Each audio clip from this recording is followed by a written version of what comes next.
Part 1 of 5, Emotional Intelligence Mastery.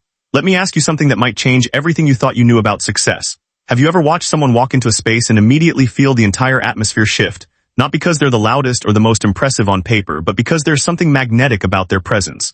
Have you noticed how certain people can dissolve tension with just a few words, while others create conflict even when they're trying to help? Why do some individuals build networks that feel like family, opening doors you didn't even know existed, while others collect hundreds of contacts but remain fundamentally alone? Here's what nobody wants to admit, and it's going to sting a little. Your technical brilliance means almost nothing if you can't connect with the humans around you. That degree you work so hard for, those certifications, that expertise you've spent years building, they're necessary, but they're not sufficient. Not even close. The real answer, the one that separates people who thrive from people who survive, isn't found in your resume. It's found in your ability to understand, navigate, and master the invisible currents of emotion that flow through every single human interaction. It's called emotional intelligence paired with genuine social skill. And here's the truth that 99% of people are actively running from. Your entire future, every opportunity, every meaningful relationship, every moment of genuine influence will be determined not by what you know, but by how deeply you understand the emotional landscape of yourself and everyone around you. Most people are sleepwalking through their emotional lives. They're completely blind to the signals that are screaming at them from every direction. They react when they should respond. They push when they should pull. They speak when they should listen. They're tone-deaf in a world that speaks primarily in emotional frequencies. And then they wonder, genuinely confused, why they keep hitting the same walls over and over again, why promotions go to less qualified people, why their ideas get ignored, why their relationships feel shallow or keep falling apart. But not you. Not after today. Today you're going to learn the exact system that transforms emotional confusion into emotional mastery. You're going to discover how to read the room like a translator reads text, how to influence others without ever feeling manipulative, and how to build connections that become the foundation of everything good that happens in your life. This isn't philosophy or theory. This is a practical, actionable blueprint for becoming someone people trust, follow, and genuinely want to be around. Chapter 1, the invisible tax you're paying every single day. Before we dive into how to develop emotional intelligence, you need to see exactly what it's costing you right now to remain emotionally unaware. Because most people have absolutely no idea how much they're bleeding opportunities, money, relationships, and respect every single day due to their emotional blind spots. Let's start with your career, because that's where the numbers get uncomfortable. You might believe that the smartest person gets ahead, but research shows that 90% of exceptional performers possess high emotional intelligence. Meanwhile, people with average IQ scores but strong emotional awareness earn $29,000 more annually than those with high IQ but poor emotional skills. Read that again. Your inability to understand emotional dynamics, build authentic relationships, and navigate social complexity is literally costing you tens of thousands of dollars every single year. But money is just the surface. Go deeper. Every time you misread someone's emotional state, you're operating with incomplete information, like trying to navigate with a broken compass. When you can't regulate your own emotions during high-pressure moments, you're making decisions from a place of pure reaction rather than strategic thinking. When you struggle to build genuine rapport with colleagues, clients, or leaders, you're cutting yourself off from opportunities that people with stronger social awareness will capture without even trying. I've watched brilliant architects lose major projects because they couldn't read their clients' unspoken concerns. I've seen talented therapists struggle to build practices because they couldn't create the emotional safety their clients needed. I've watched entrepreneurs with revolutionary ideas fail completely because they couldn't inspire their teams or connect with investors on an emotional level. What's the pattern? Every single one of them underestimated the sheer power of emotional intelligence. They thought competence was enough. It's not. It never has been.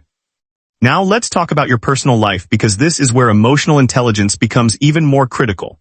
Whether we're discussing romantic partnerships, deep friendships, or family dynamics, emotional awareness is the bedrock of every connection that actually matters.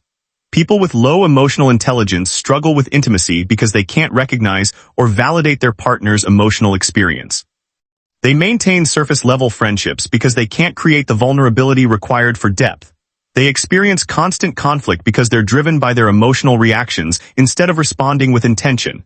Here's what actually happens when you lack emotional intelligence in relationships. You completely miss the subtle signals that someone is hurt, frustrated, or pulling away. You say things that land wrong because you can't read the emotional temperature of the moment.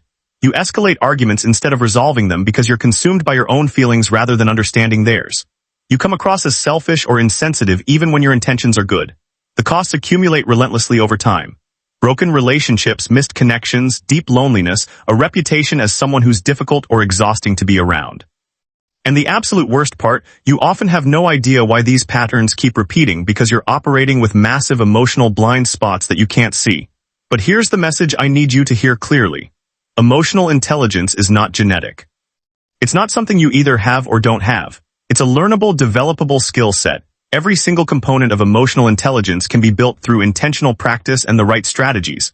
Self-awareness can be trained, emotional regulation can be mastered, empathy can be cultivated, social skills can be systematically improved. Those people who seem naturally charismatic and influential. They've developed these abilities either consciously through deliberate practice or unconsciously through years of trial and error. But you don't have years to waste. You need to accelerate this process dramatically. You need a system that allows you to develop emotional intelligence rapidly and strategically.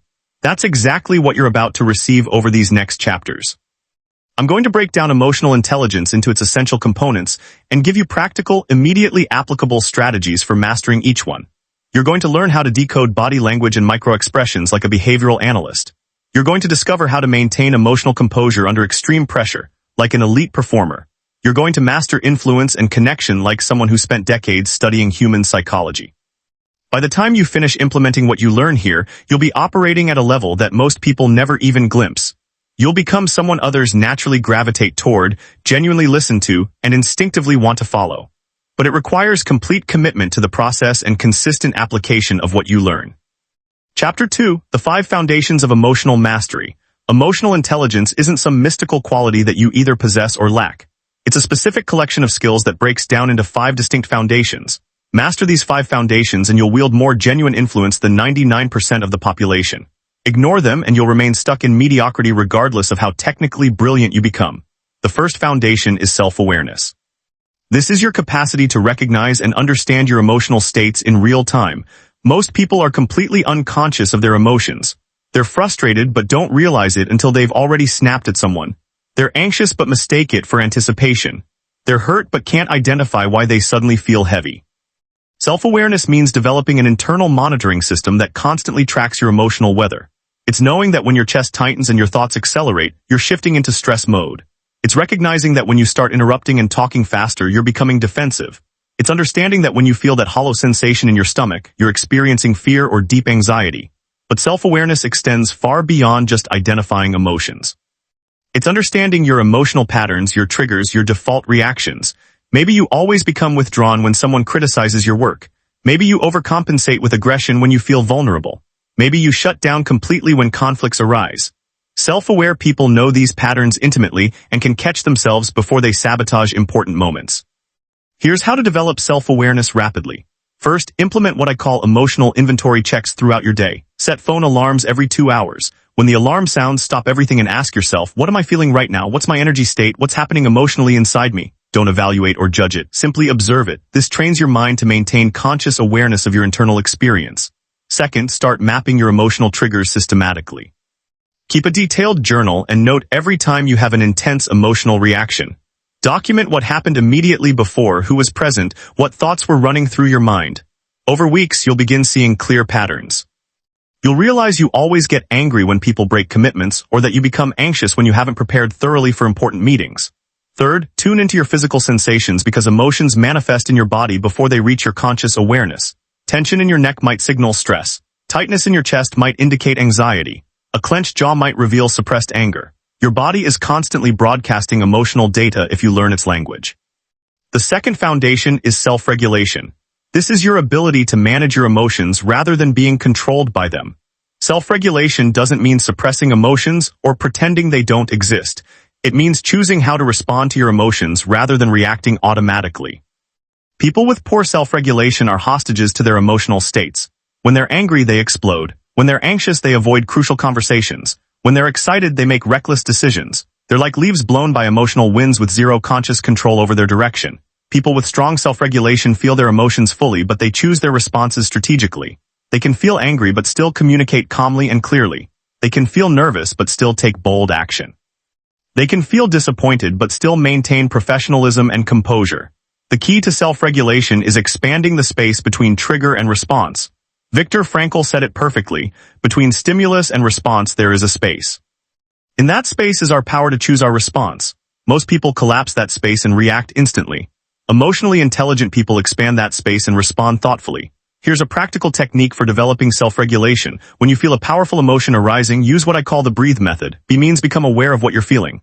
R means recognize it's just information, not a command. E means exhale slowly for 6 counts. A means accept the emotion without judgment. T means think about your intention. H means handle it strategically.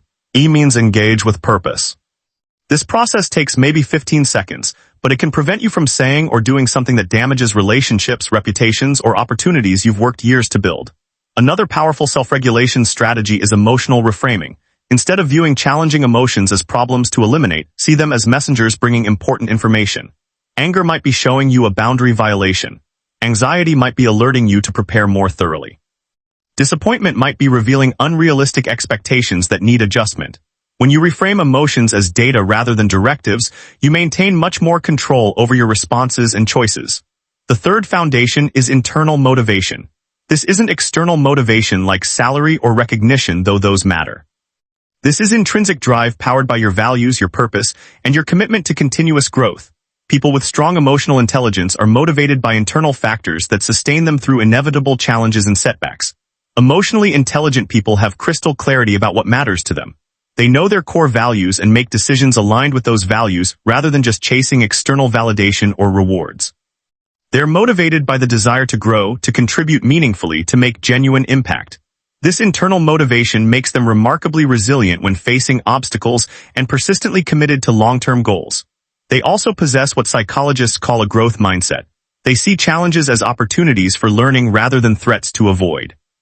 They view failures as feedback rather than final verdicts. They believe abilities can be developed through dedicated effort and practice rather than being fixed traits you either have or lack. To develop stronger intrinsic motivation, start by clarifying your deepest values.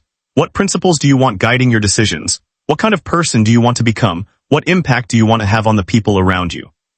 When your actions align with your values, you'll discover sustainable motivation that doesn't depend on external circumstances or other people's approval. The fourth foundation is empathy. This is your ability to understand and genuinely share the emotional experiences of others. Empathy allows you to connect with people on a profound emotional level, to see situations from their perspective, to respond to their actual needs rather than just your own agenda or assumptions. Most people think they're empathetic, but they're actually projecting. They assume others feel exactly how they would in similar situations. True empathy requires setting aside your own emotional experience and genuinely attempting to understand someone else's internal world. Empathetic people are masters at reading emotional signals. They notice when someone's smile doesn't reach their eyes. They pick up on the slight vocal shift that indicates frustration. They see the micro-expression that flashes across someone's face before they compose themselves. They're like emotional translators, constantly gathering data about how others are feeling. But empathy extends beyond just reading emotions accurately. It's also about responding appropriately to what you observe. Sometimes empathy means offering comfort and support. Sometimes it means giving someone space and time. Sometimes it means challenging someone lovingly because that's what they truly need. The key is responding to what the other person actually needs, not what you think they should need or what would be easiest for you. The fifth foundation is social skills. This is where all the other foundations come together into practical application. Social skills are your ability to use your emotional intelligence to build authentic relationships, influence others ethically, resolve conflicts constructively, and create positive outcomes in complex social situations. People with strong social skills know how to adapt their communication style to different personalities and contexts. They can be direct with someone who appreciates straightforward communication and more diplomatic with someone who needs a gentler approach. They know when to speak and when to listen deeply, when to push forward and when to step back, when to be vulnerable and when to be strong. Social skills also include the ability to manage group dynamics effectively. Socially skilled people can read the emotional temperature of any room and adjust their approach accordingly. They can facilitate productive discussions, diffuse brewing tensions, and bring out the best in everyone present. They're often chosen for leadership roles not because they're the smartest in the room, but because others trust them to manage relationships and navigate complex social situations with skill and integrity. These 5 foundations work together synergistically, each one reinforcing and amplifying the others. Self-awareness provides the foundation for self-regulation. Self-regulation creates space for genuine empathy.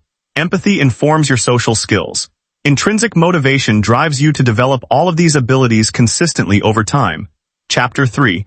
Reading people like you're translating their heart's language. One of the most valuable skills you can possibly develop is the ability to accurately read other people's emotions, intentions, and mental states. While most people stumble through social interactions missing critical emotional information that's right in front of them, masters of emotional intelligence can decode human behavior like reading a language they've studied for years. This isn't about manipulation or using people for your benefit. It's about understanding them so deeply that you can respond in ways that create genuine mutual benefit and authentic connection. When you truly understand what someone is feeling and why they're feeling it, you can communicate in ways that resonate with their reality, solve problems they actually care about, and build relationships based on real understanding rather than surface-level pleasantries or assumptions. The foundation of reading people accurately is understanding that all human behavior is communication. Every gesture, every facial expression, every vocal shift is broadcasting information about someone's internal state. Most people miss this information because they're too focused on what they want to say next, or they're making assumptions based on their own perspective rather than actually observing what's happening in front of them. Let's start with facial expressions, because faces are incredibly expressive. Your face has over 40 distinct muscles, and different combinations of these muscles create unique emotional signatures that are surprisingly consistent across cultures. When someone is genuinely happy, their entire face illuminates. The corners of their eyes crinkle naturally, their cheeks lift. Their smile engages their whole face in an unmistakable way. But when someone is giving you a polite or fake smile, only their mouth moves. Their eyes remain unchanged, sometimes even slightly narrowed or guarded. Fear shows up as widened eyes, raised eyebrows, and often a slightly open mouth. Anger creates a furrowed brow, narrowed eyes, and pressed or tightened lips. Disgust involves a wrinkled nose and raised upper lip. Surprise widens the eyes dramatically and drops the jaw. Sadness droops the corners of the mouth and eyes, creating a heavy downward energy. These are universal expressions that transcend culture and language, but here's where it gets fascinating. Most emotional expressions only last for a fraction of a second before people consciously control their face and compose themselves. These micro-expressions leak through before someone decides what expression they want to show you. If you learn to catch these brief flashes, you can see what someone is genuinely feeling before they put on their social mask. To develop this skill, practice what I call comprehensive facial awareness. When you're talking with someone, instead of just making general eye contact, let your awareness expand to include their entire face. Notice the area around their eyes, the tension or relaxation in their forehead, the position and movement of their mouth. Don't stare intensely in a weird way. Just expand your peripheral awareness to include more visual information naturally. Body language provides even richer information than facial expressions alone. Someone's posture tells you about their confidence level, their energy state, genuine engagement with the conversation. When someone is confident and truly engaged, they'll generally maintain upright posture, shoulders relaxed, but body oriented toward you. When they're insecure or disinterested, they might hunch their shoulders, cross their arms defensively, or angle their body away from you. Watch carefully for changes in body language during your conversations.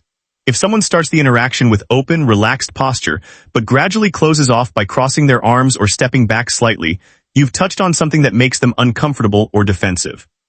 If they lean forward and their gestures become more animated, you've engaged their genuine interest and curiosity. Hand gestures reveal tremendous information about internal states. When people are nervous or uncomfortable, their hand movements often become more restricted and controlled. They might clasp their hands together, put them in pockets, or hold onto something like a cup or pen for security. When they're excited or passionate, their gestures become more expansive and animated. Naturally, pay close attention to what people do with their hands when they're thinking or processing information. Some people touch their face unconsciously, others fidget with objects, others gesture abstractly in the air. These patterns are usually consistent for each individual. So once you learn someone's thinking patterns, you can tell when they're processing something complex or feeling uncertain about what you've said. Vocal patterns provide another rich layer of emotional intelligence data. It's not just what people say, but how they say it. Voice carries emotion in ways that words alone simply cannot convey. When someone is nervous, their voice might become higher in pitch, faster in tempo, or shakier in tone.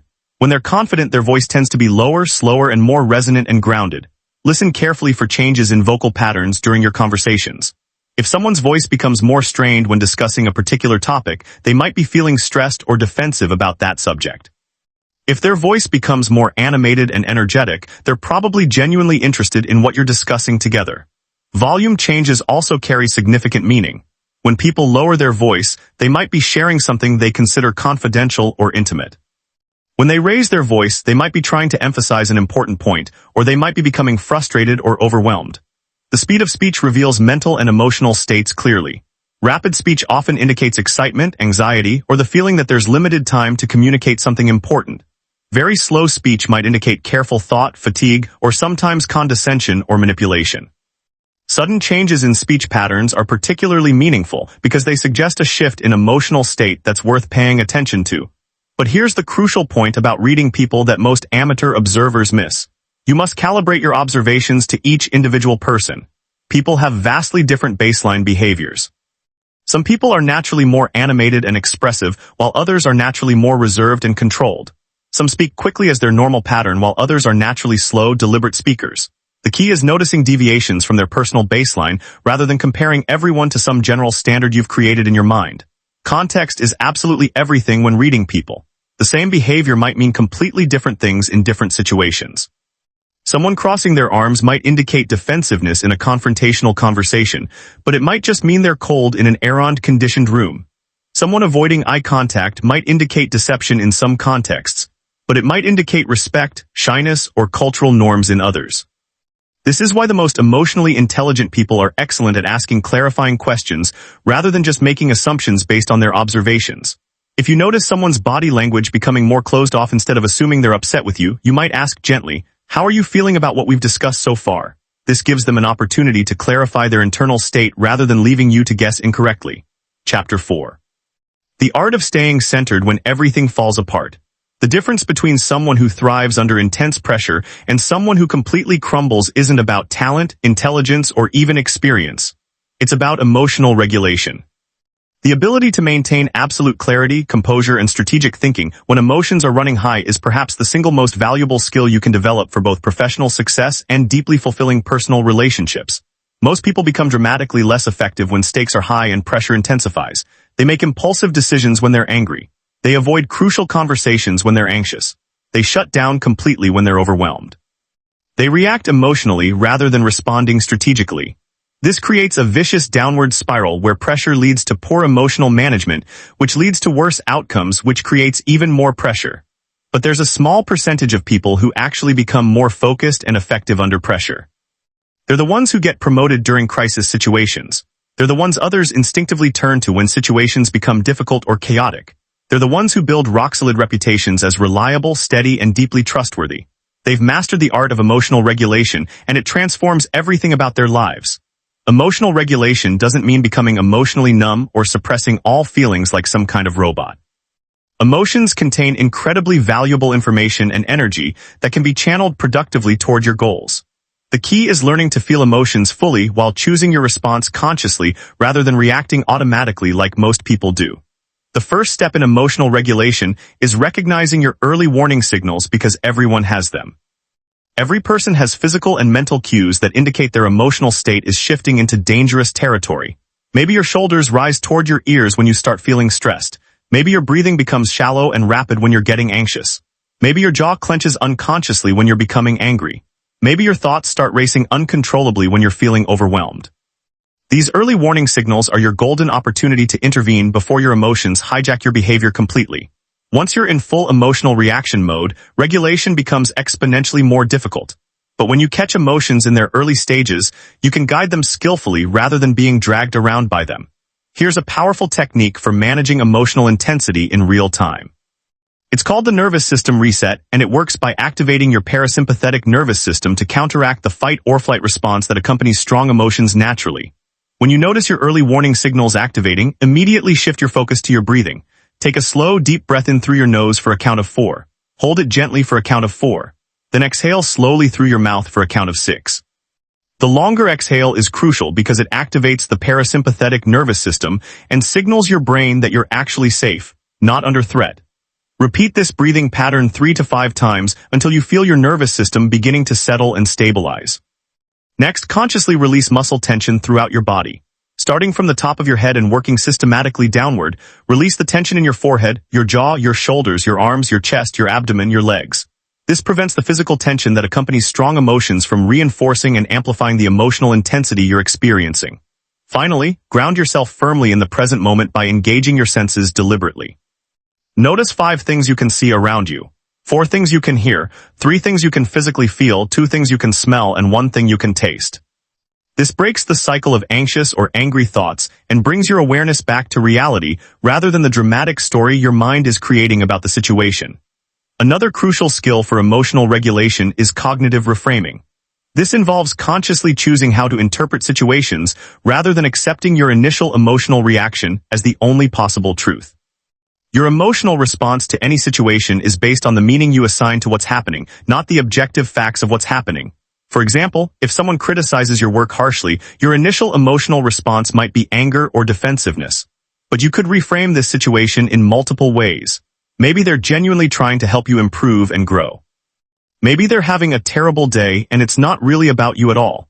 Maybe they have a different perspective that could actually be valuable if you can get past your defensive reaction. Maybe this is an opportunity to demonstrate how gracefully you handle feedback and criticism.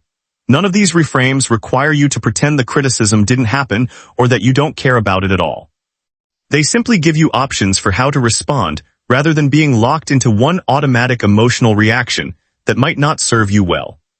The most emotionally regulated people have developed the powerful habit of asking themselves, what's another way I could interpret this situation that would be more useful to me? This single question can transform your entire experience of challenging moments. Preparation is another absolutely key component of emotional regulation that most people completely ignore.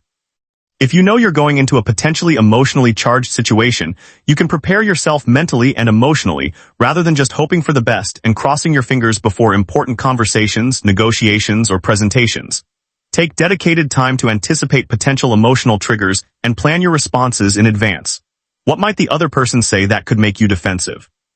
How will you handle it calmly if they reject your proposal outright? What will you do if they become angry or emotional themselves?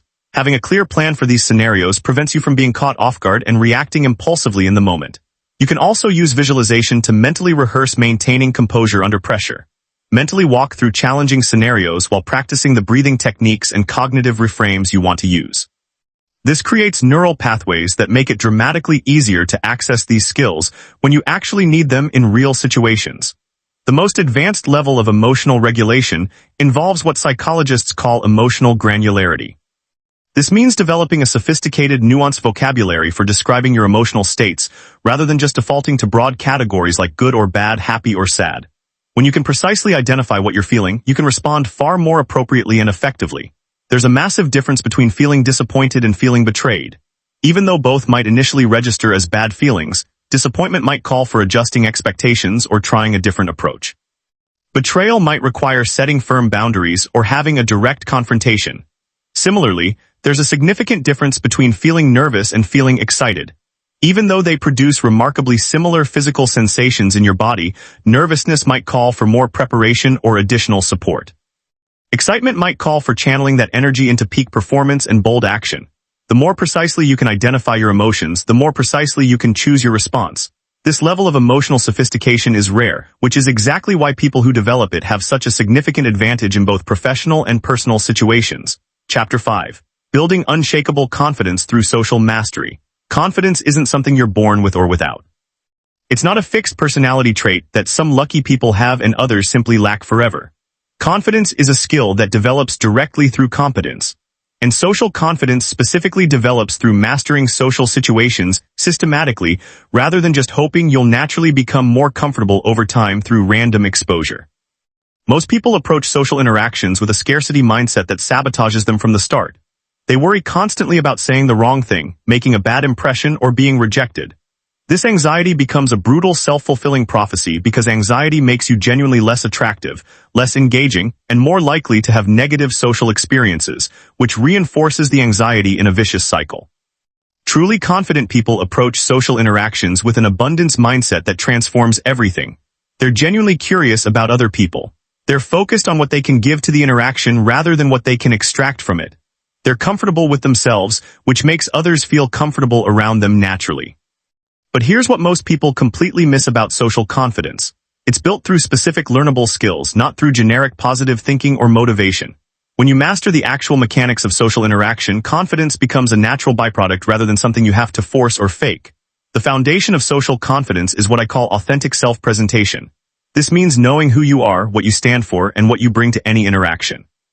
Most people are so intensely focused on trying to be what they think others want them to be that they never develop a strong sense of their authentic self. Authentic self-presentation requires absolute clarity about your values, your strengths, your interests, and your perspectives. When you're clear about these things, you don't have to pretend to be someone else or constantly try to figure out what mask to wear in different situations. You can show up as yourself consistently, which creates a sense of stability and trustworthiness that others find deeply attractive. This doesn't mean being inflexible or refusing to adapt to different social contexts appropriately. It means having a strong core identity that remains consistent while your expression of that identity adapts naturally to different situations.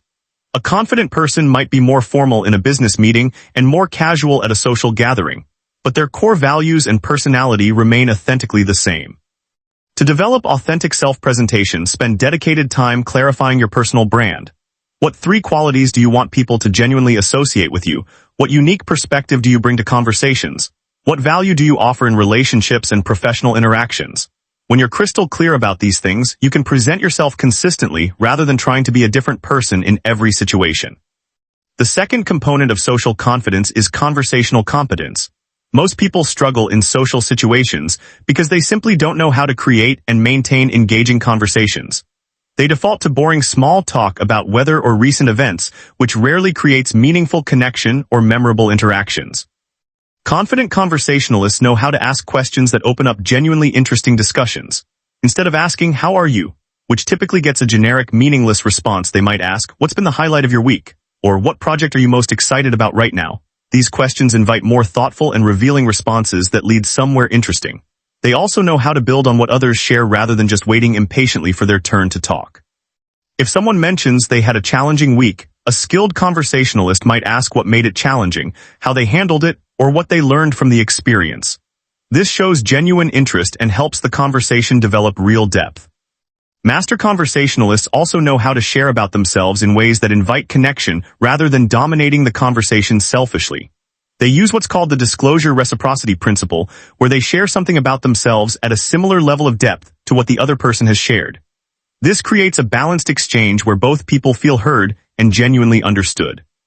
Another crucial skill for social confidence is managing social anxiety in real time, because even confident people sometimes feel nervous in social situations, especially when stakes are high or they're meeting new people. The difference is they have effective techniques for managing that anxiety rather than being completely controlled by it. One highly effective technique is called externalization of focus. Instead of focusing on your internal experience, how you're feeling, whether you're saying the right things, what others might be thinking about you, focus externally on the other person. Become genuinely curious about their experience, their perspective, their story, their world. When you're focused on understanding and connecting with others authentically, you naturally become more engaging because people can sense that you're genuinely interested in them rather than just performing or self-monitoring. This also breaks the vicious cycle of self-focused anxiety that makes social interactions feel stressful and exhausting. Another powerful technique is what I call social contribution framing. Instead of approaching social interactions wondering what you can get from them, approval, connection, opportunities, validation, approach them wondering what you can contribute. How can you make others feel more comfortable? How can you add genuine value to the conversation? How can you make the interaction more enjoyable for everyone involved? This reframing transforms social interactions from a performance where you're being judged to a service where you're contributing value. This shift in perspective naturally reduces anxiety and increases confidence because you're focused on giving rather than getting. Physical presence is another key component of social confidence that's often overlooked. Your posture, your gestures, your vocal tone all communicate confidence or lack of confidence before you even say your first word. Confident people take up appropriate space without being aggressive. They stand tall with shoulders back naturally. They make appropriate eye contact. They speak with a clear, resonant voice. But physical confidence isn't about adopting an aggressive or dominating presence that intimidates others.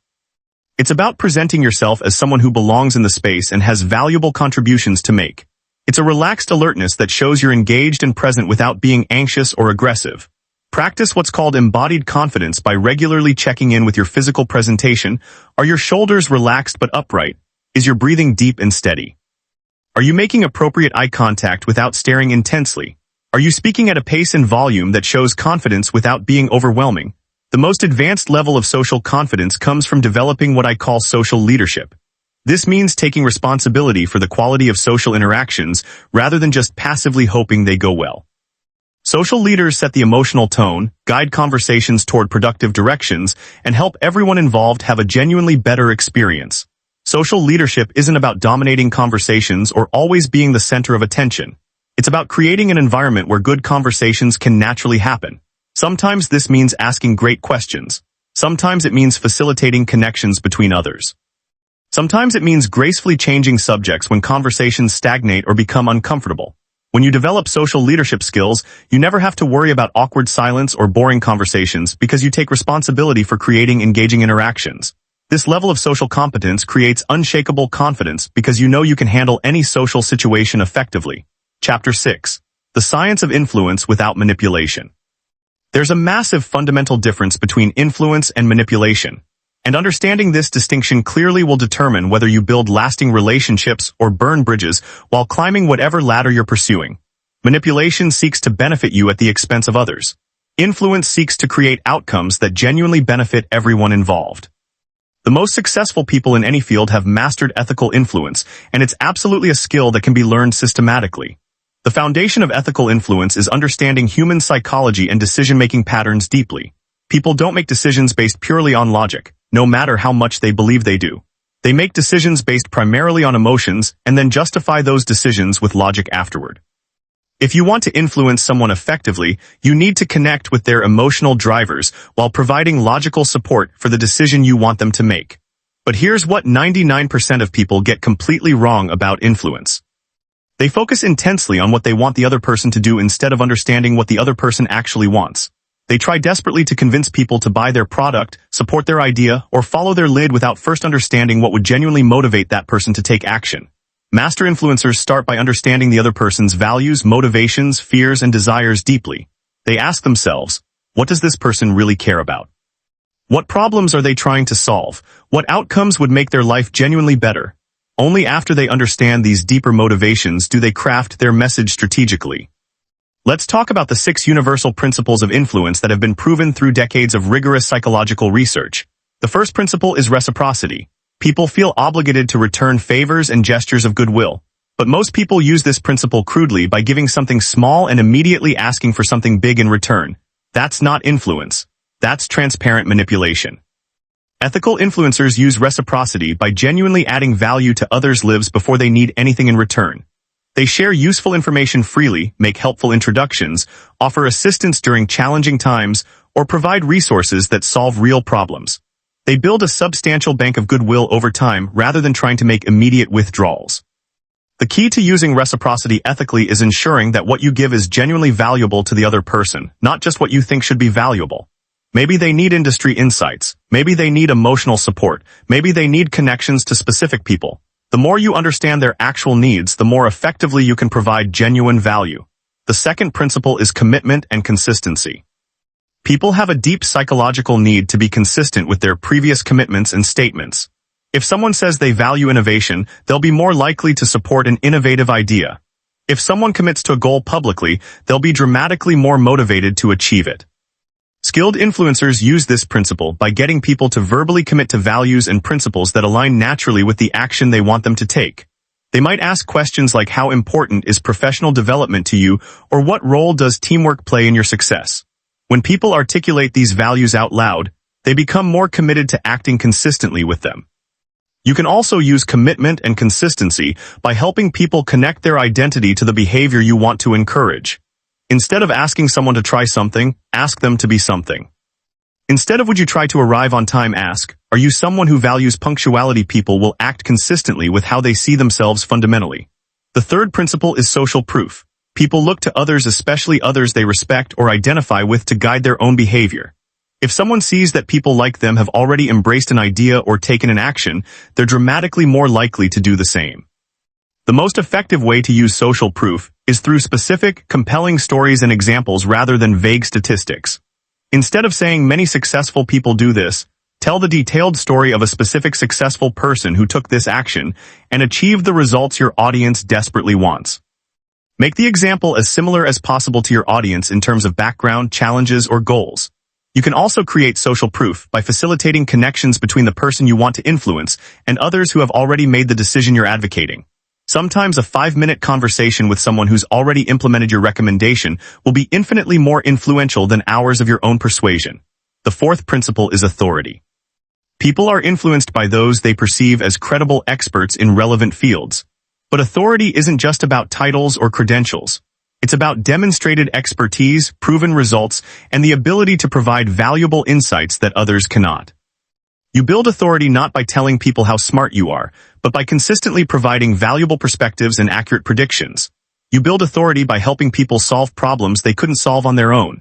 You build authority by being right about things that genuinely matter to them. The key to ethical authority is ensuring that your influence is based on genuine expertise rather than false credentials or manipulation. If you don't have expertise in a particular area, acknowledge that limitation honestly and refer people to someone who does. This actually enhances your authority because it shows you're honest about your limitations. The fifth principle is liking. People are more easily influenced by people they genuinely like. And people tend to like others who are similar to them, who compliment them genuinely, and who show authentic interest in them as individuals. But this doesn't mean you should fake similarity or give insincere compliments which people can smell from miles away. The most effective way to use liking is to find genuine common ground with others. Maybe you share similar professional challenges, similar values, similar interests outside of work, or similar communication styles. When you identify these authentic similarities, emphasize them naturally in your interactions.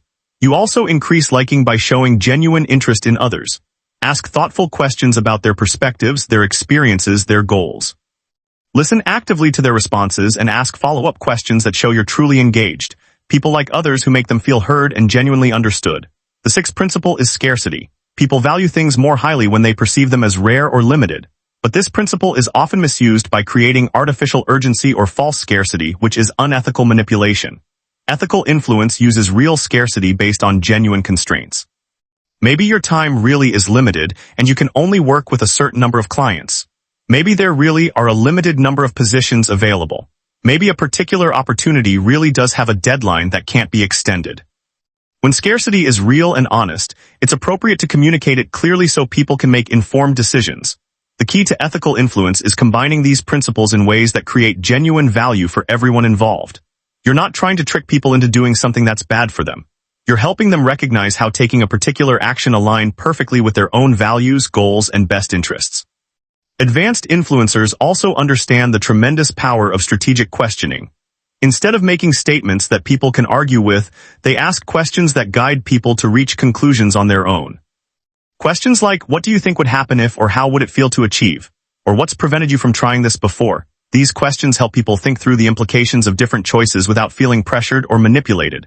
Remember, the goal of ethical influence isn't to get people to do what you want. It's to help people make decisions that truly serve their best interests while also creating value for you. When influence is done correctly and ethically, everyone wins. Chapter 7. Mastering Difficult Conversations and Conflict Resolution. Most people avoid difficult conversations until problems explode into full-blown crisis. They desperately hope issues will resolve themselves magically. They worry intensely about damaging relationships, or they simply don't know how to navigate emotionally charged discussions effectively without making things worse. But avoiding difficult conversations doesn't make problems disappear into thin air. It makes them exponentially worse. The ability to have productive, difficult conversations is genuinely one of the most valuable skills you can possibly develop. It's what allows you to address problems before they escalate out of control. Set clear boundaries that protect your well-being. Negotiate effectively for what you need and maintain healthy relationships even when facing significant disagreements or conflicts. People who master this skill become the ones others turn to when situations become complex, messy, or emotionally charged. They become trusted advisors and natural leaders because people know they can handle tough situations with grace and effectiveness. The biggest mistake most people make in difficult conversations is focusing obsessively on being right instead of being effective. They prepare their arguments meticulously, gather their evidence, and try desperately to prove their point. But difficult conversations aren't debates to be won through superior logic. They're problems to be solved collaboratively with mutual respect. The most successful difficult conversations start with the right intention clearly in mind. Before you even begin the conversation, get crystal clear on what outcome you actually want. Do you want the other person to change their behavior? Do you want to understand their perspective more deeply? Do you want to find a mutually acceptable solution to a shared problem? Do you want to repair damage to the relationship? When you're clear on your intention, you can guide the conversation strategically toward that outcome instead of getting sidetracked by emotions, defensiveness, or side issues. You can also communicate your intention explicitly at the beginning of the conversation, which helps the other person understand your goals and dramatically reduces their defensiveness. Here's the framework that works consistently for difficult conversations. I call it the CLEAR protocol. C stands for clarify your intention. L stands for listen with genuine openness. E stands for express emotions honestly. A stands for align on solutions. R stands for review commitments.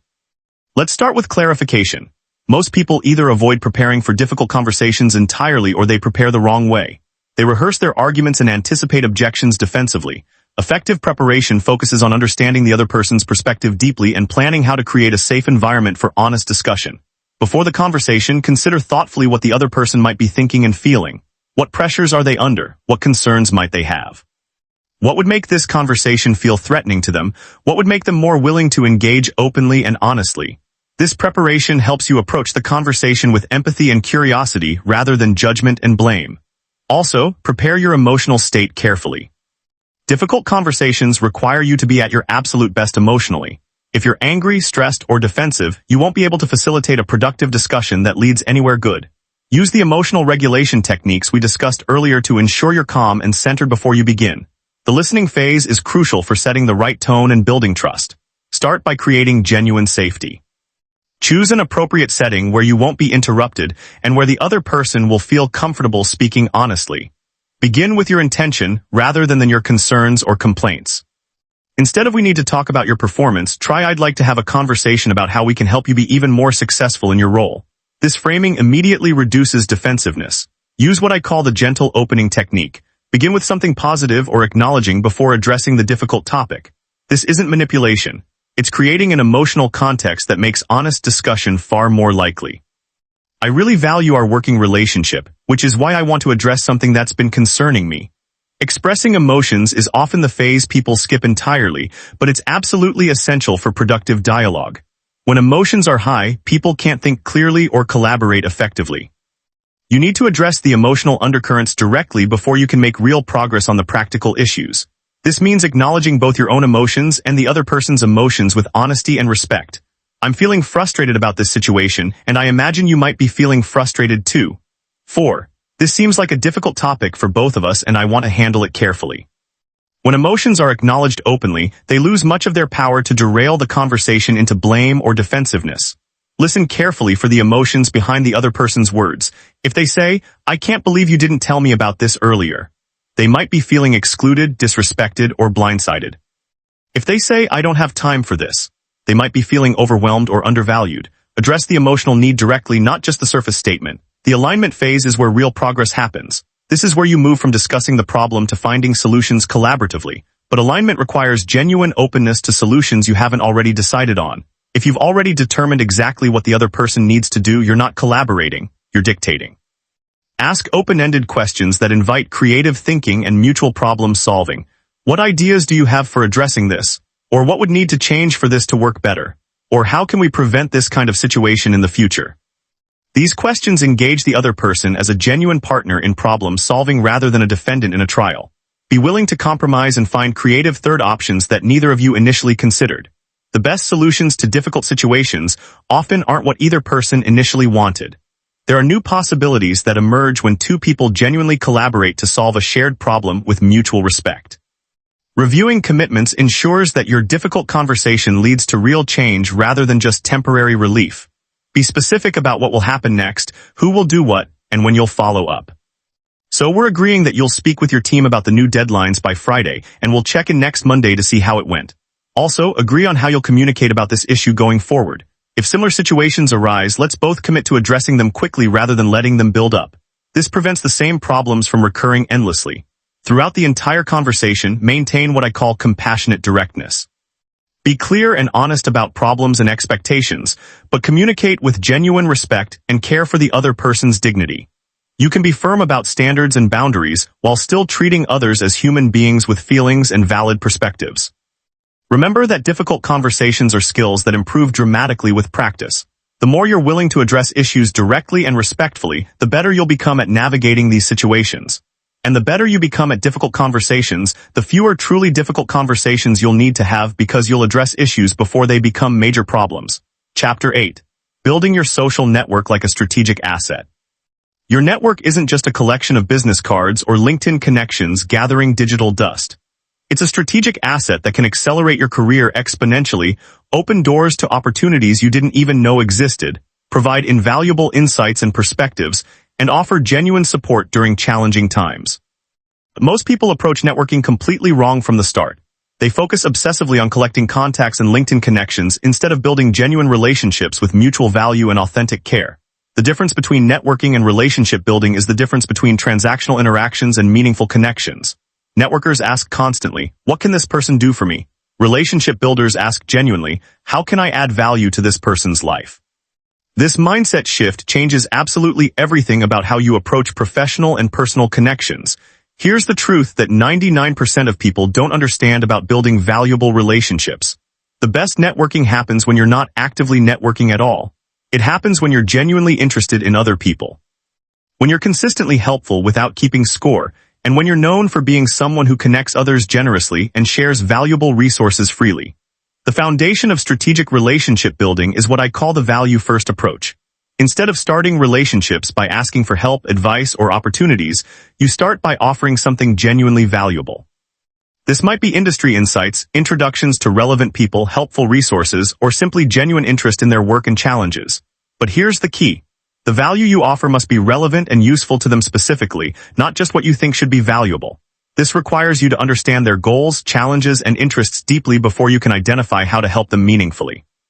Most people skip this crucial step and offer generic help that isn't actually helpful to anyone. To understand how you can add value to someone's life, you need to become genuinely curious about their world. What industry are they in? What role do they play? What challenges are they facing currently? What goals are they working toward? What interests them outside of work? The more you understand their context, the more precisely you can offer relevant value. There are several categories of value you can provide to others. Information value includes industry insights, market trends, research findings, or advanced notice about relevant opportunities. Connection value means introducing them to people who could be helpful for their goals. Resource value involves sharing tools, templates, articles, or other materials that solve their problems. Support value means being someone they can talk through challenges with or who celebrates their successes genuinely. The most valuable category is opportunity value, which means alerting them to opportunities that align with their goals. This might be job openings, speaking opportunities, potential partnerships, or investment possibilities. People remember forever those who help them discover opportunities they wouldn't have found otherwise. Strategic relationship building also requires consistency over time. Strong relationships aren't built through single interactions. They develop through repeated positive touchpoints that demonstrate ongoing interest and genuine care.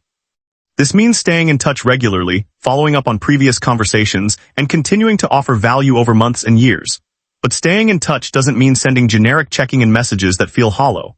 Effective relationship maintenance involves sharing something specifically relevant to them or referencing something from your previous interactions. I saw this article about changes in your industry and thought you might find it interesting. Or how did that project launch go that you mentioned last month? The key is developing systems for relationship maintenance rather than relying on memory or sporadic impulses. Some people use CRM systems to track their important relationships and schedule regular follow-ups. Others use calendar reminders or simple spreadsheets. The specific system matters less than having a system that ensures you don't lose touch with valuable relationships. Quality matters infinitely more than quantity in relationship building. It's far better to have strong relationships with 50 people than superficial connections with 500. Strong relationships are built on mutual respect, shared experiences, and genuine care for each other's success. These are the relationships that lead to real opportunities and meaningful support. To build deeper relationships, you need to move beyond professional interactions to personal connection. This doesn't mean becoming best friends with everyone in your network, but it does mean showing interest in them as complete human beings rather than just professional roles.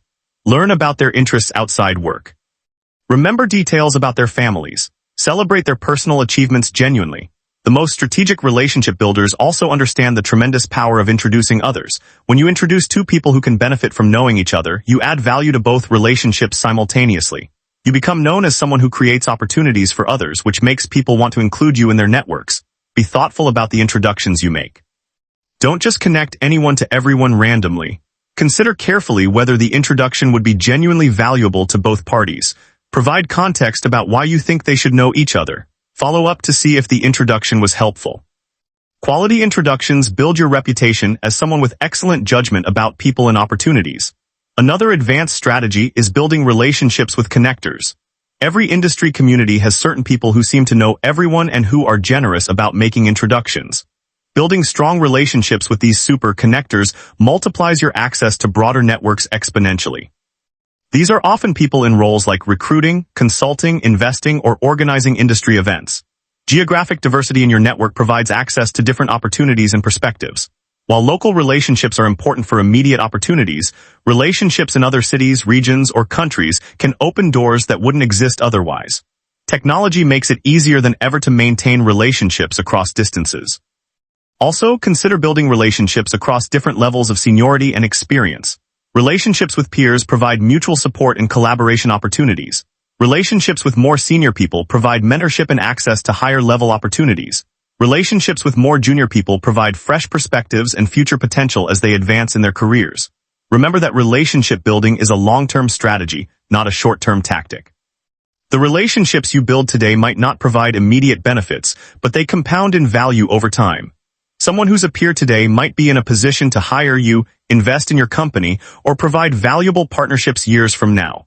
The most important principle in strategic relationship building is authenticity. People can sense intuitively when interactions are purely transactional versus genuinely caring. The strongest professional relationships develop when people trust that you're interested in their success independent of what they can do for you. This authentic care for others creates the foundation for relationships that provide mutual value for decades. Chapter 9. The Psychology of Leadership and Inspiring Others. Leadership isn't about titles, positions, or authority on an organizational chart. It's about ability to inspire others to achieve goals they couldn't accomplish on their own. The most effective leaders understand that leadership is fundamentally about human psychology and emotional intelligence, rather than just strategic planning and execution. Here's what separates true leaders from people who simply hold leadership positions. True leaders make others better. They don't just tell people what to do, they inspire people to want to do it. They don't just manage performance, they develop potential. They don't just achieve results, they build capabilities in others that last far beyond any single project or role. The foundation of inspirational leadership is what psychologists call transformational leadership. Transformational leaders help others see beyond their current limitations and inspire them to achieve more than they thought possible. They do this through 4 key behaviors: idealized influence, inspirational motivation, intellectual stimulation, and individualized consideration. Idealized influence means being the kind of person others genuinely want to follow. This isn't about being perfect or having all the answers. It's about demonstrating integrity, authenticity, and genuine care for others' success. People follow leaders they trust and respect deeply, and trust is built through consistent alignment between words and actions. To develop idealized influence, you must be ruthlessly honest with yourself about your own strengths and limitations. Acknowledge when you don't know something, ask for help when you need it, admit mistakes when you make them. This vulnerability doesn't undermine your leadership. It makes you more relatable and trustworthy. Inspirational motivation involves communicating a compelling vision of the future and helping others see how their work contributes to something meaningful. People need to understand not just what they're supposed to do, but why it matters deeply. They need to see how their individual contributions fit into a larger purpose that they find personally motivating. Effective leaders don't just tell people about the vision. They help people co-create it. They ask questions like, what would success look like for this team? Or what impact do we want to have on our customers? When people participate in creating the vision, they become emotionally invested in achieving it. But vision alone isn't enough. You also need to connect the vision to individual values and motivations. Different people are motivated by different things. Some are driven by achievement and recognition. Others are motivated by learning and growth.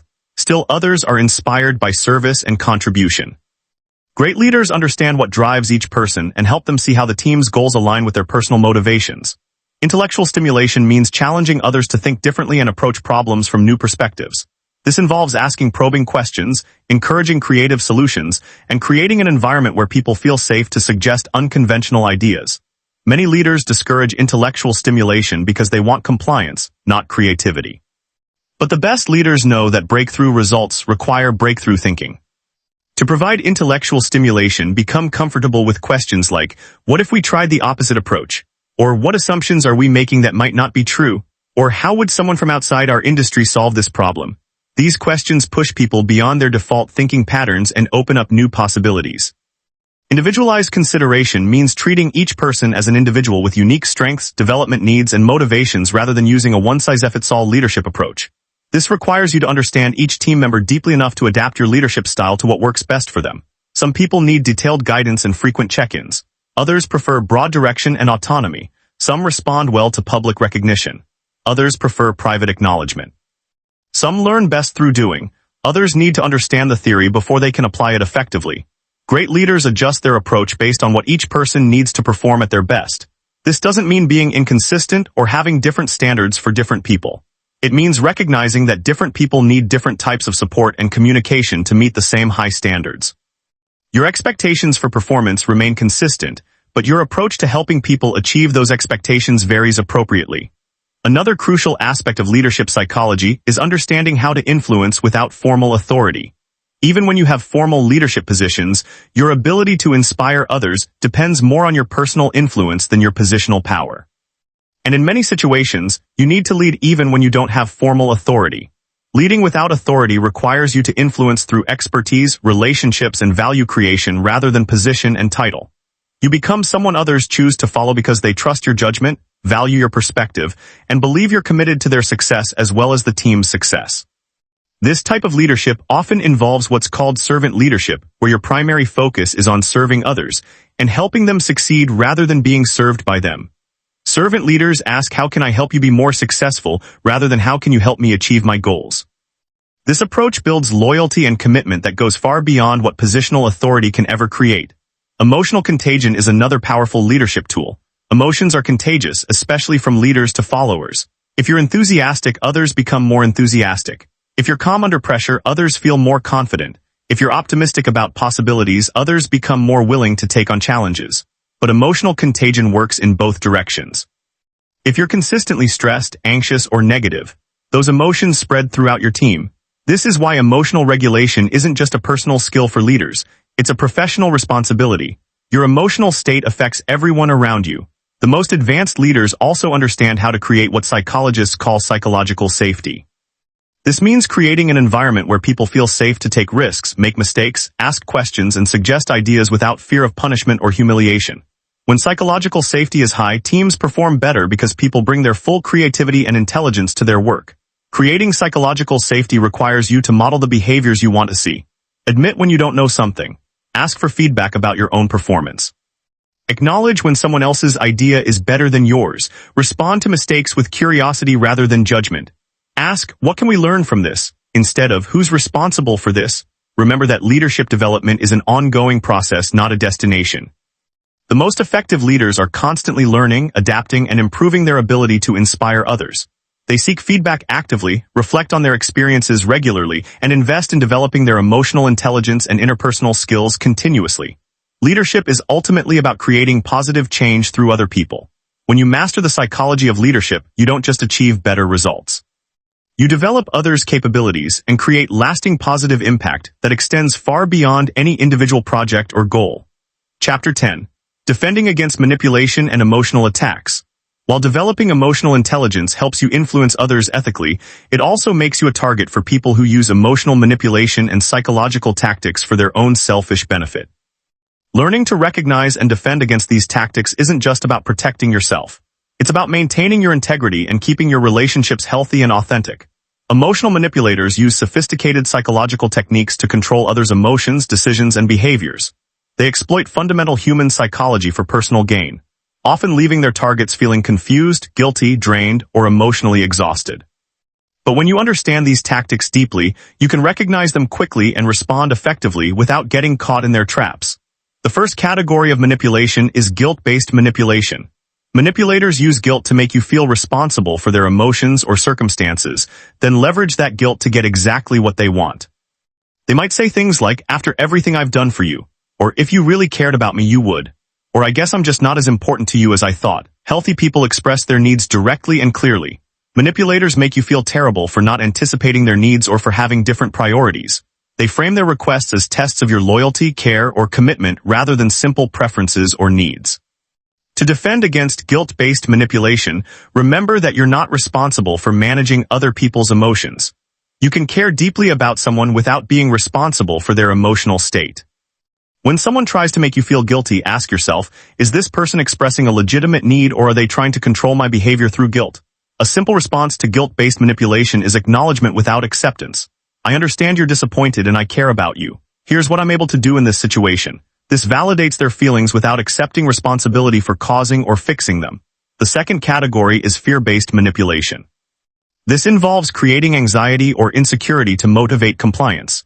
Manipulators might threaten to withdraw their support, end the relationship, or create negative consequences if you don't comply with their demands.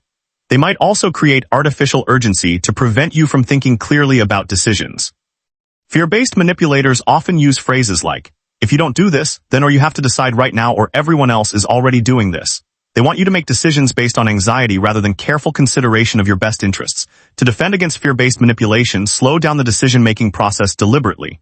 Real urgent decisions are genuinely rare. Most situations that feel urgent are artificially created to prevent you from thinking clearly. Say something like, "I need to think about this and get back to you tomorrow." If it's truly urgent, they'll explain why clearly. If it's manipulation, they'll often become more aggressive or try different tactics. The third category is information manipulation. This involves controlling what information you have access to or distorting information to support their agenda. Information manipulators might withhold relevant details, present selective facts, or frame information in misleading ways. They might also use what's called gaslighting, where they make you question your own memory, perception, or judgment. They might deny saying things you clearly remember, claim events happened differently than you experienced them, or suggest that your emotional responses are inappropriate or unreasonable. To defend against information manipulation, document important conversations and decisions carefully. Keep records of what was agreed to and when. Trust your own memory and perceptions, especially when someone consistently tells you that your recollection is wrong. Seek outside perspectives when you feel confused about what's actually happening in a situation. Another common manipulation tactic is called love bombing followed by withdrawal. This involves showering you with excessive attention, compliments, and affection early in a relationship, then gradually withdrawing that positive attention to keep you seeking their approval. This creates an addictive cycle where you keep trying desperately to recreate the initial positive experience. Healthy relationships develop consistent patterns of mutual respect and care over time. Manipulative relationships are characterized by extreme highs and lows where you never know which version of the person you're going to encounter. To recognize this pattern, pay attention to consistency over time rather than peak experiences. Someone who is genuinely caring will show that care consistently, not just when they want something from you or when you're behaving in ways they prefer. Projection is another manipulation tactic where someone accuses you of behaviors, motivations, or feelings that they're actually exhibiting themselves. Someone who lies frequently might accuse you of being dishonest. Someone who's being manipulative might claim that you're trying to manipulate them. When someone makes accusations that don't align with your experience of yourself, consider whether they might be projecting their own behavior onto you. This doesn't mean dismissing all criticism automatically, but it does mean evaluating accusations critically rather than automatically accepting them as truth. The most sophisticated manipulators use what's called intermittent reinforcement. This means providing positive responses unpredictably rather than consistently. Psychologically, this creates stronger attachment than consistent positive reinforcement because you never know when you'll receive approval. So you keep trying harder to earn it. If you find yourself constantly working to earn someone's approval or trying to figure out what will make them happy with you, you might be experiencing intermittent reinforcement. Healthy relationships don't require you to constantly prove your worth or walk on eggshells to maintain the other person's positive regard. To defend against manipulation, generally trust your instincts deeply when something feels off in a relationship. If you consistently feel confused, drained, guilty, or anxious after interacting with someone, pay attention to those feelings. Your emotional response is often the first indicator that something unhealthy is happening. Also, maintain strong boundaries about what behavior you will and won't accept. Manipulators test boundaries gradually, pushing a little further each time to see what they can get away with. When you enforce boundaries consistently from the beginning, you prevent manipulation from escalating. Develop a support network of people who know you well and whose judgment you trust. When you are being manipulated, outside perspective can be invaluable for helping you see the situation clearly. Manipulators often try to isolate their targets from outside support, so maintaining these relationships is both protective and healing. Remember that defending against manipulation isn't about becoming suspicious of everyone or cynical about relationships. It's about maintaining healthy boundaries while still being open to genuine connection with others. The goal is to protect yourself from exploitation while remaining capable of authentic relationships with people who treat you with respect and care. When you combine emotional intelligence with strong boundaries and manipulation awareness, you become someone who can connect deeply with others while protecting yourself from those who would exploit your openness. This balance allows you to be both emotionally intelligent and emotionally safe. Chapter 11. Advanced Emotional Calibration and Micro-Reading. Most people miss 90% of the emotional information available to them because they only notice obvious emotional displays. But the real masters of emotional intelligence can detect subtle shifts in mood, energy, and intention that others completely overlook. This advanced skill is called emotional calibration, and it's what separates those who can influence at the highest levels from those who remain oblivious to the emotional undercurrents that drive human behavior. Emotional calibration goes far beyond reading basic facial expressions or body language. It's about detecting micro shifts in vocal tone, noticing changes in breathing patterns, picking up on energy shifts in a room, and sensing when someone's internal state doesn't match their outward presentation. When you develop this level of sensitivity, you can respond to people's actual emotional needs rather than just what they're consciously expressing. The foundation of advanced calibration is understanding that emotions leak through multiple channels simultaneously. While someone might control their facial expression, their voice might reveal stress. While they maintain confident posture, their breathing might indicate anxiety. While their words sound enthusiastic, their energy might feel flat. Master calibrators learn to read all these channels simultaneously and notice when they're incongruent. Let's start with advanced vocal calibration. Most people listen to what's being said, but emotionally intelligent people listen to how it's being said. Voice carries emotional state in ways that words cannot hide. When someone is genuinely excited, their voice has natural variability, energy, and resonance. When someone is faking excitement, their voice often sounds forced with artificial inflections and inconsistent energy. Listen for micro-hesitations that indicate uncertainty or internal conflict. Pay attention to slight changes in pitch that suggest emotional shifts. Notice when someone's vocal energy doesn't match the content of what they're saying. These incongruences reveal the difference between what someone is thinking and what they're actually feeling. Breathing patterns provide another rich source of emotional information. When people are relaxed and confident, their breathing is typically deeper and more regular. When they're anxious or stressed, their breathing becomes shallower and more rapid. When they're angry or frustrated, their breathing often becomes more controlled and deliberate. You can often see these breathing changes in someone's shoulders or chest movement, even when they're trying to appear calm. Energy calibration is perhaps the most advanced skill in emotional intelligence. This involves sensing the overall emotional atmosphere that someone creates around them. Some people radiate calm confidence that makes others feel secure. Others project anxiety that makes everyone around them feel unsettled. Still others emanate enthusiasm that energizes entire groups. To develop energy calibration, start paying attention to how you feel when you're around different people. Do you feel more energized or drained, more confident or more uncertain, more optimistic or more pessimistic? Your emotional response to others often reflects the energy they're unconsciously projecting. Advanced calibrators also notice group emotional dynamics. They can sense when a meeting has positive momentum versus when energy is flagging. They notice when someone in a group is silently disagreeing, even if they haven't spoken up. They can tell when apparent consensus is actually just compliance masquerading as agreement. Context calibration involves understanding how someone's emotional baseline changes in different situations. The same person might be naturally animated in casual conversations, but more reserved in formal meetings. They might be confident when discussing their expertise, but uncertain when addressing unfamiliar topics. True calibration means understanding these contextual variations rather than assuming everyone has the same emotional patterns across all situations. One of the most valuable calibration skills is detecting incongruence between someone's conscious presentation and their unconscious emotional state. This might show up as someone who says they're fine, but whose body language suggests otherwise, or someone who claims to be enthusiastic about a project, but whose energy doesn't match their words. These incongruences often indicate internal conflict, uncertainty, or unexpressed concerns. When you notice incongruence, resist the temptation to immediately point it out. Instead, create space for the person to express what they're actually feeling.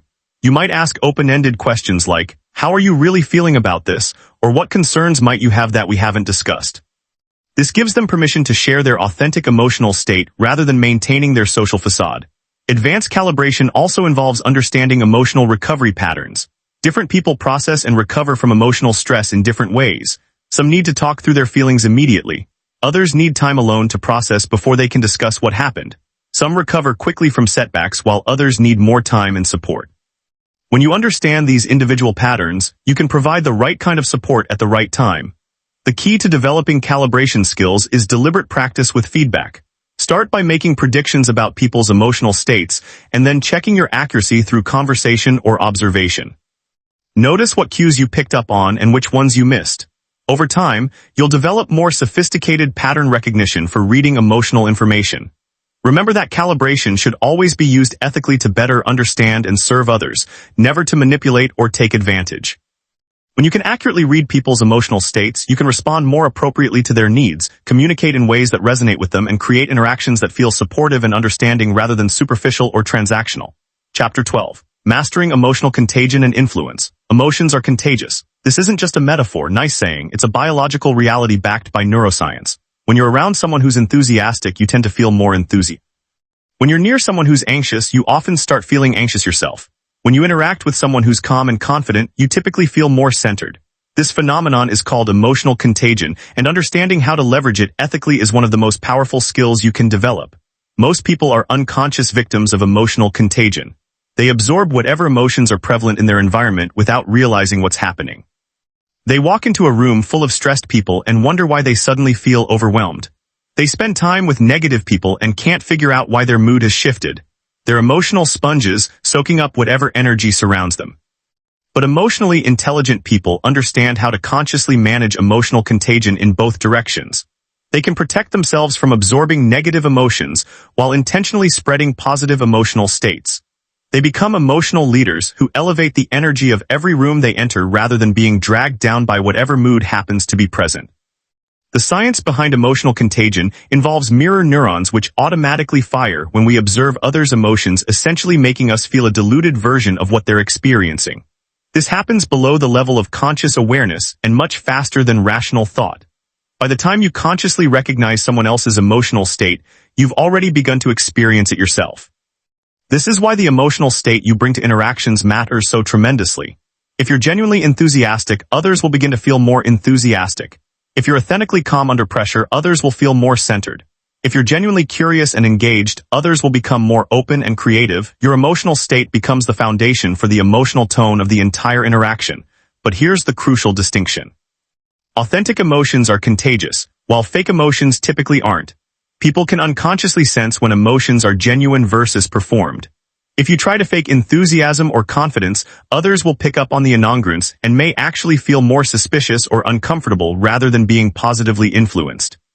To leverage positive emotional contagion, you must first master your own emotional state. This means developing the ability to generate authentic positive emotions even in challenging circumstances. It's not about pretending everything is perfect when it's not. It's about finding genuine reasons to feel optimistic, curious, or engaged regardless of the immediate situation. One technique for generating authentic positive emotions is called purposeful reframing. Instead of just trying to think positive thoughts, connect your current situation to something you genuinely care about deeply. If you're facing a difficult conversation, reframe it as an opportunity to strengthen the relationship. If you're dealing with a challenging project, see it as a chance to develop new skills. When the reframe connects to something you truly value, the resulting positive emotions will be authentic and contagious. Another powerful technique is embodied emotion generation. Your physical state influences your emotional state and others pick up on both. If you want to feel and project confidence, adopt confident posture, breathe deeply and move with deliberate purpose. If you want to create a sense of calm engagement, relax your facial muscles, maintain steady eye contact, and speak in measured tones. The physical changes will generate authentic emotional shifts that others will unconsciously mirror. Energy management is crucial for sustained emotional leadership. You can't consistently project positive emotions if you're emotionally depleted. This means taking care of your physical health, managing your stress levels, maintaining activities that energize you, and setting boundaries that prevent emotional burnout. Think of yourself as an emotional athlete who needs to maintain peak condition to perform effectively. Advanced emotional contagion also involves understanding group emotional dynamics. When you enter a group, there's typically a prevailing emotional tone that everyone is unconsciously matching. Sometimes this tone serves the group's objectives, but often it doesn't. A team might be stuck in frustration when they need creativity. A meeting might be dominated by anxiety when calm analysis would be more productive. A negotiation might be tense when collaborative energy would create better outcomes. Skilled emotional leaders can shift group energy by consciously introducing a different emotional tone. This doesn't mean being inappropriately cheerful during serious discussions or artificially enthusiastic about bad news. It means bringing the emotional energy that the situation actually requires for optimal outcomes. If a group is stuck in analysis paralysis, you might introduce decisive energy by asking action-oriented questions and speaking with conviction. If a team is rushing toward a poor decision, you might slow things down by demonstrating thoughtful reflection and asking everyone to consider long-term implications. If people are becoming defensive during conflict, you might shift toward collaborative energy by acknowledging everyone's valid concerns and focusing on shared objectives. The key to ethical emotional influence is ensuring that the emotions you're spreading actually serve everyone involved. You're not trying to manipulate people into feeling things that benefit only you. You're creating emotional conditions that help everyone think more clearly, perform more effectively, and achieve better outcomes. Emotional contagion also works through storytelling and metaphor. When you tell stories that evoke specific emotions, listeners often begin to feel those emotions themselves. If you tell stories of overcoming obstacles, others feel more resilient. If you share examples of creative breakthroughs, others feel more innovative. If you describe moments of collaboration and trust, others become more willing to cooperate. Remember that emotional leadership is a responsibility as much as it is a skill. When people are influenced by your emotional state, you have an obligation to ensure that influence serves their highest good as well as your own objectives. Use emotional contagion to elevate others, not to control or exploit them. Chapter 13. Building unbreakable emotional resilience. Emotional resilience isn't about being invulnerable to setbacks or immune to stress. It's about developing the ability to recover quickly from emotional challenges, learn from difficult experiences, and maintain your effectiveness even when facing adversity. In a world where change is constant and pressure is inevitable, emotional resilience is what separates those who thrive from those who merely survive. Most people think resilience is either something you're born with or something that develops automatically through experiencing hardship. But neither of these beliefs is accurate. Resilience is a specific set of skills and mental habits that can be developed systematically. The most emotionally resilient people have learned to interpret challenges differently, manage their recovery processes more effectively, and use setbacks as opportunities for growth rather than evidence of inadequacy. The foundation of emotional resilience is what psychologists call cognitive flexibility. This means having multiple ways to interpret any situation rather than being locked into one perspective that might generate hopelessness or victimization. When resilient people face setbacks, they automatically ask questions like, what can I learn from this? And how can this experience make me stronger rather than why does this always happen to me or what's wrong with me? But cognitive flexibility goes deeper than just positive thinking. It's about developing what I call the observer self, a part of your consciousness that can step back and watch your emotional reactions without being completely controlled by them.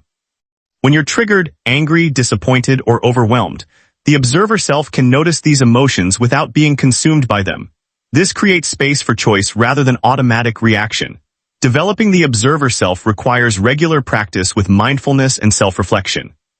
Throughout your day, pause periodically to notice what you're feeling without immediately trying to change it. Ask yourself questions like, what emotion am I experiencing right now? And what thoughts are creating this emotional state? This practice strengthens your ability to maintain perspective even during emotionally intense situations. Another crucial component of resilience is what I call emotional recovery protocols. Just as athletes have specific recovery routines after intense training, emotionally resilient people have systematic approaches for returning to baseline after emotional stress. These might include physical activities that discharge stress, reflection practices that help process experiences, or social connections that provide support and perspective.